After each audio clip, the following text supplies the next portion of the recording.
குழந்தை பருவத்தில் ஏற்பட்ட பதிவுகள், பல மக்களை சந்தித்து பழகும் வாய்ப்பின்மை, தன் மீதான குறைந்த மதிப்பீடு, இது மூன்றும் தான் கூச்ச சுபாவம் ஏற்படுவதற்கான காரணங்கள்.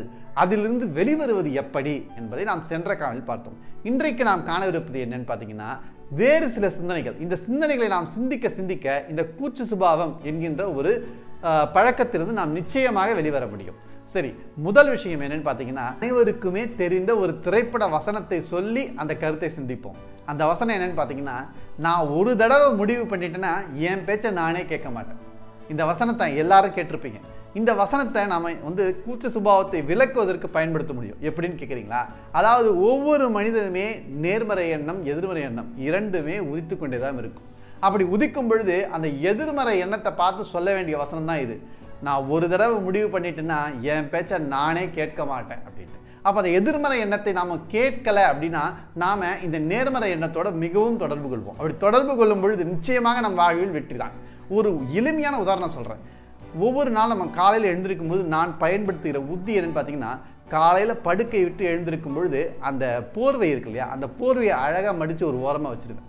அப்படி வச்சது மட்டும் இல்லாமல் என்ன நானே பாராட்டிப்பேன். நம்மளை யாரும் பாராட்ட மாட்டாங்க, நம்மளை யாரும் கை தூக்கி விட மாட்டாங்க, நாம தான் நம்மளை பாராட்டி ஆகணும். காலையில் அப்படி வச்சுட்டு என்ன நானே உள்ளே சொல்லிப்பேன், ஆஹா எவ்வளோ ஒழுக்கமாக இருக்கிறான் கார்த்திக் குமரன், அவனே அவன் போர்வையை மடித்து ஒரு ஓரமாக வச்சிடறான், இவ்வளோ ஒழுக்கமாக இருக்கு, நிச்சயமாக வாழ்க்கையில் முன்னேறிடு அப்படின்னு காலையில் ஒரு சிந்தனை வரும். அந்த சிந்தனைக்கு அப்புறம் என்ன தெரியுங்களா, ஒவ்வொரு செயலை செய்யும் பொழுதும் என்னுடைய செயல் மிகவும் நேர்த்தியாகவும் முழுமையாகவும் இருக்கும். ஏன் அப்படின்னு பார்த்தீங்கன்னா, முதல் சிந்தனையே ஒரு நல்ல நேர்மறையான சிந்தனை. அந்த நேர்மறையான சிந்தனை இருக்கும் பொழுது என்னுடைய மனம் எப்படி இயங்கும்னா, மிகவும் ஒரு அதிகமான அலைவரிசையில் இயங்கும். அப்படி இயங்கும் பொழுது என்னுடைய தினசரி வாழ்க்கையே பார்த்தீங்கன்னா ஒரு நேர்மறை எண்ணம் கலந்த ஒரு வாழ்க்கையை அமைஞ்சிருக்கு. இதை நீங்கள் பயன்படுத்தி பார்க்கலாம். ஏனென்றால் நாம் எதற்கு முக்கியத்துவம் கொடுக்கிறோமோ அந்த உணர்வு தான் மேலோங்கும்.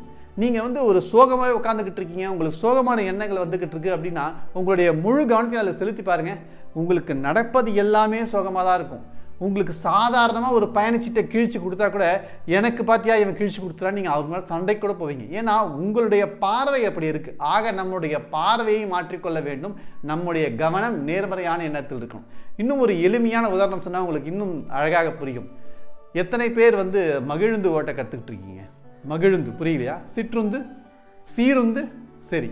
எத்தனை பேருக்கு கார் ஓட்ட தெரியும்? உடனே எல்லாருக்கும் புரிஞ்சு போகுது இல்லையா? சரி, நம்ம மகிழுந்துன்னு பயன்படுத்துவோம். இந்த மகிழுந்து பயிற்சி பள்ளி இருக்கு இல்லையா, அந்த பயிற்சி பள்ளியில் ஒரு அனுபவம் வாய்ந்த ஆசிரியராக இருந்தால் அவர் வேறு மாதிரி சொல்லுவார். சில பேர் என்ன சொல்லுவாங்கன்னா, ஓட்டும் பொழுது அந்த கம்பத்து மேலே இடிக்காமல் ஓட்டுப்பான்னுவார். நாம் என்ன சொல்லுவோம், இரண்டு எண்ணம் வரும்.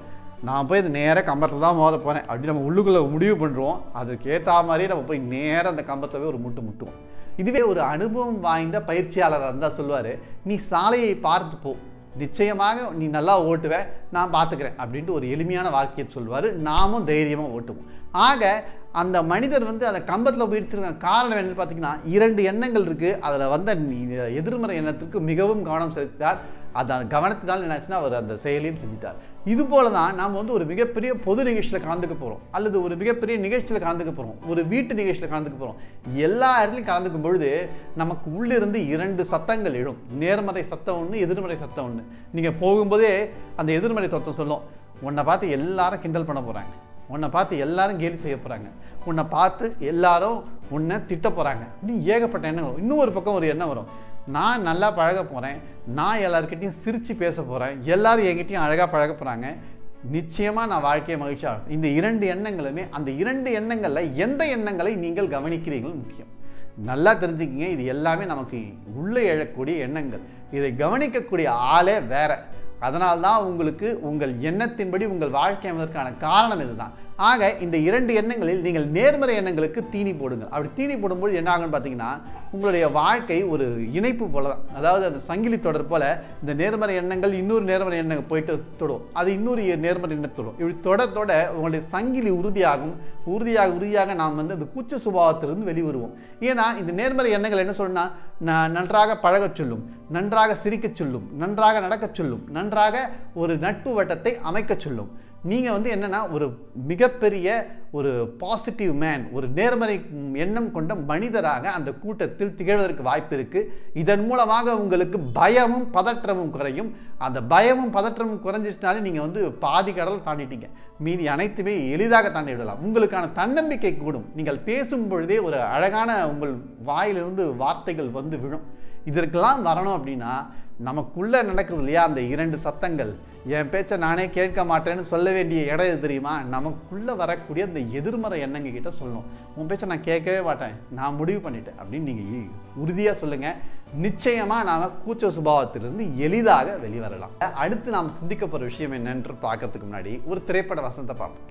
என்னென்னு பார்த்தீங்கன்னா, இவன் எவ்வளவு அடித்தாலும் தாங்குறான்டா, இவன் ரொம்ப நல்லா வேண்டாம். இந்த வசனத்தை கேட்டிருக்கீங்க இல்லையா? இந்த வசனத்தை நல்லா வச்சுங்க. ஏன் அப்படின்னு பார்த்தீங்கன்னா, நாம் வந்து ஒரு 10 பேர் இருக்காங்க. அந்த 10 பேர்கிட்ட போய் பேச முயற்சிக்கிறோம் அப்படின்னா அந்த 10ல் ஒரு 7 பேர் பேசுவாங்க, மீதி 3 பேர் நிச்சயமாக அவர்கள் வந்து உங்ககிட்ட பேச போகிறதில்ல, அல்லது நீங்கள் நினச்சதுக்கு மாறாக நடந்துக்கிறாங்க. அப்படி இருக்கும் பொழுது உங்கள் மனநிலை எப்படி இருக்கிறது? நீங்கள் அப்படியே சோர்ந்து போய் உட்காந்துட்டீங்க அப்படின்னா உங்களுடைய மனநிலை ஒரு ரெசிலியன்ஸியாக இல்லை, அதாவது ஒரு உறுதித்தன்மையாக இல்லை அப்படின்னு சொல்லலாம். நீங்கள் மென்பொருள் நிறுவனம் இதை வந்து ரெசிலியன்சி டெஸ்ட்னே சொல்லுவோம். அதாவது மென்பொருளை வந்து கடுமையாக சோதித்து பார்ப்பார்கள். அப்படிப்பட்ட சோதனைகளை நாம் கடந்துதான் ஆக வேண்டும். இதை வந்து நீங்கள் ரப்பர் பந்தெல்லாம் இருக்கு இல்லையா, அது எவ்வளவு ஓங்கி அடித்தாலும் அதனுடைய உருவத்திற்கு அது உடனடியாக மாறிவிடும். அதுபோல உங்கள் மனமும் மாற வேண்டும், உறுதித்தன்மையோடு இருக்க வேண்டும். யார் என்ன சொன்னாலும் கவலை இல்லை. அதாவது நீங்கள் வந்து மற்றவருடன் கருணையுடன் நடந்து கொள்கிறீர்களா, அவர்களை மதித்து நடந்து கொள்கிறீங்களான்னு பார்த்துங்க. அப்படி நடந்துட்டீங்க, கருணையோடு இருக்கீங்க அப்படின்னா நீங்கள் மற்றதெல்லாம் கவலையே பட தேவையில்லை. யார் என்ன சொன்னாலும் நீங்கள் வந்து 7 பேர்கிட்ட உங்களுக்கு நட்பு வட்டம் உருவாகிடுச்சு, ஆக மகிழ்ச்சி. மீதமுள்ள 3 பேர் என்னை மதிக்கலை, அல்லது என்கிட்ட சரியாக பேசலை, அல்லது அவங்க சரியாக நடந்துக்கலை, பரவாயில்லை, அது கற்றல்ன்ற பகுதியில் வந்துடும். இதுக்கப்புறம் இப்படிப்பட்ட மனிதர்களை பார்த்தால் நான் எவ்வாறு பழக வேண்டும்ன்றது எனக்கு நல்லாவே தெரிய ஆரம்பிச்சிடும். என்னுடைய அனுபவம் மிக்க செயல்பாடு இன்னும் மேலும் மேலும் மெருகுடுமே தவிர குறைய போகிறதில்லை. ஆக முயற்சி செய்தவர்கள் தோற்பதே இல்லை. ஏன்னா அவர்கள் ஜெயித்தால் ஜெயித்து விட்டார்கள், தோற்றால் கற்றுவிட்டார்கள். அடுத்தது என்ன செய்ய போகிறோம் என்பதற்கான தெளிவான பார்வை அவர்களுக்கு வந்துவிடும். ஆக நாம் ஒவ்வொருவருமே இப்படிப்பட்ட இந்த உறுதியான மனப்பாங்க இருக்கணும். இந்த உறுதியான மனப்பாங்கு இல்லாதவர்கள் என்ன சொல்லுவாங்க, ஒரு புது நிகழ்ச்சியில் போய் கலந்துக்கும் போது சொல்லுவாங்க, நான் போய் பேசணுமா, என்ன பேசுறதுன்னே தெரியலையே, நான் பேசினா கண்டிப்பாக சொதப்ப போகிறேன், எல்லாரும் என்னத்தான் கேலி பண்ண போகிறாங்க, என்னை எல்லாரும் ஜட்ஜ் பண்ண போகிறாங்க, எல்லாரும் தீர்மானிப்பாங்க அப்படின்னு புலம்பிக்கிட்டே இருப்பார். அதுவே ஒரு உறுதியான மனப்பாங்கு கொண்டவர் அவர்கிட்ட போயிட்டு நீங்கள் இந்த நிகழ்ச்சியில் கலந்துக்கன்னு சொன்ன அவர் தான் யோசிப்பார். அவருடைய சிந்தனை இப்படி தான் இருக்கும், நான் இந்த புது நிகழ்ச்சியில் கலந்து கொள்ளப் போகிறேன், என்னைப் போலவே பல புது நபர்களும் சிறு பயத்தோடு தான் இருப்பார்கள், ஆனால் அந்த ஆர்வம் இருக்கும். அந்த ஆர்வத்தில் நான் பங்கு கொள்வேன். அவர்களுக்கும் ஆர்வம் இருக்குது, எனக்கும் ஆர்வம் இருக்குது. இந்த 2 அலைவரிசையும் சேர்க்க போகிறேன். சேர்க்கும் பொழுது நிச்சயமாக அவர்கள் சில விஷயங்களை என்னிடம் பகிர்வார்கள், நானும் பகிர்வேன். என்னுடைய நட்பு வட்டம் மீண்டும் மீண்டும் மீண்டும் வளர்ந்து கொண்டே இருக்கும். அப்படி வளர்ந்து கொண்டே இருக்கும் பொழுது வெற்றி என்பதும் நிச்சயமாக என் வாழ்க்கையில் இருக்கும்.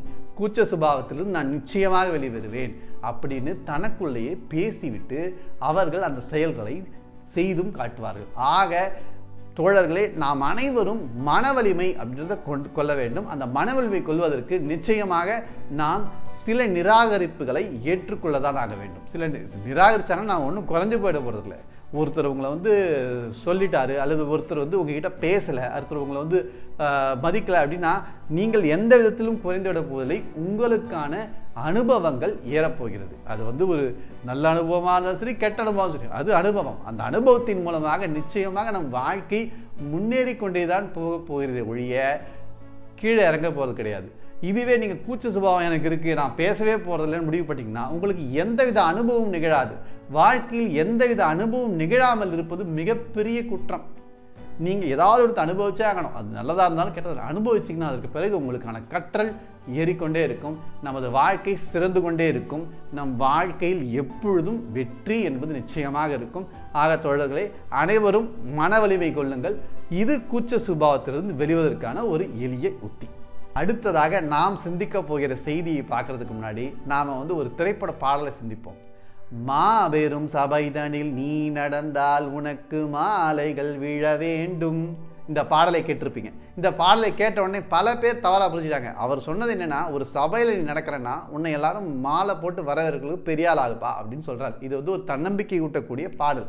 ஆனால் இதை நம்ம காதில் வாங்கிட்டு என்ன பண்ணுறோன்னா ஒவ்வொரு நிகழ்ச்சி போகும்போதும் அல்லது ஒவ்வொரு செயல்பாடு செய்யும் பொழுதும் அங்கே நம்மளை தான் எல்லாரும் மதிச்சாகணும், எல்லாரும் எனக்கு தான் மாலை போட்டாகணும், என்ன தான் எல்லாரும் பேசணும் அப்படின்னு நாம் நினச்சிக்கிட்டு இருக்கோம். இப்படிப்பட்ட இந்த செயல்பாடு சின்ன வயசுல நமக்கு புரிஞ்சிடும். கண்டிப்பாக நாம் எல்லா இடத்துலையும் பேசு பொருளாக இருக்க முடியாதுன்னு. ஆனால் நம்மளுடைய மனம் ஒத்துக்காது. கண்டிப்பாக நாம் என்ன நினைப்போன்னா ஒவ்வொரு நிகழ்ச்சிக்கும் போதும் என்னை பார்க்கணும் அப்படின்னு. இன்னும் ஒரு சில பேர்லாம் கல்யாண நிகழ்ச்சிக்கெல்லாம் போனீங்கன்னா நான் பார்த்து வளர்ந்த பையன் ஆனால் என்னை பார்க்காமே போயிட்டான் பாவன், அவன் வேறு விதமான அவசரத்தில் இருக்கலாம், இயற்கை உபாதை அவசரத்தில் அவன் போய்கிட்டே இருக்கலாம், அவங்கள பார்க்காம போயிருக்கலாம். நீங்கள் அதை பார்க்காம போனதை பார்த்துட்டு நீங்கள் மனம் வருத்தப்பட்டு அந்த நிகழ்ச்சியிலேயே கலந்து கொள்ள முடியாமல் நீங்கள் வேதனைப்படுவீங்க. அதற்கான காரணம் உங்களை அவர்கள் மதிக்கவில்லை என்கின்ற எண்ணம் தான்.